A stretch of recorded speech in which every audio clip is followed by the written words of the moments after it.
यह कहानी है सोमपुर नाम के एक छोटे से कस्बे की, जहां आर्यन अपनी जादुई बेकरी चलाता था। उसकी बेकरी का नाम था दिलकश जायका। लेकिन यह कोई मामूली बेकरी नहीं थी। यहाँ ओवन से निकलने वाली खुशबू केवल भूख नहीं मिटाती थी, बल्कि लोगों के जख्म भरती थी। जादू की शुरुआत आर्यन के पास एक प्राचीन चमकती हुई लकड़ी की बेलन रोलिंग पिन थी। वह जब भी आटा गूंथता, उसमें प्यार और सकारात्मकता की जादुई धूल मिला देता।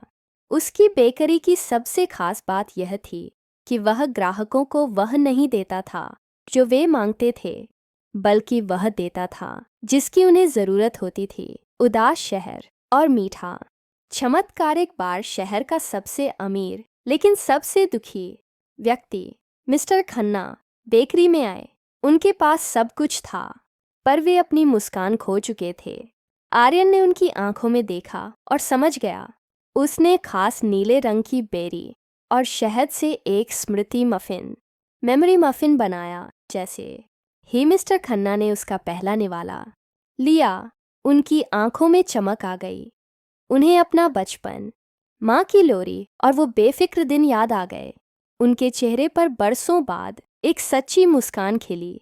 बेकरी के कुछ जादुई व्यंजन, हौसला कुकीज़, इन्हें खाने के बाद डरपोक बच्चा भी मंच पर बोलने का साहस जुटा लेता था।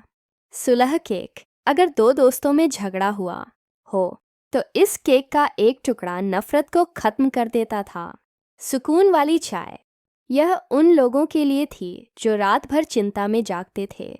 जादू का असली रहस्यिक दिन। एक छोटे लड़के ने पूछा, आर्यन भैया, क्या यह जादू आपकी इस जादुई बेलन में है? आर्यन मुस्कुराया और बोला, नहीं छोटे, जादू मसालों में नहीं, नीयत में होता है।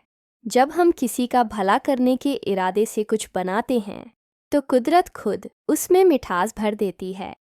धीरे धीरे सोमपुर के लोग बदलने लगे। अब वहाँ कोई उदास नहीं था। आर्यन की बेकरी ने साबित कर दिया कि एक छोटा सा जादुई निवाला भी पूरी दुनिया को बदलने की ताकत रखता है।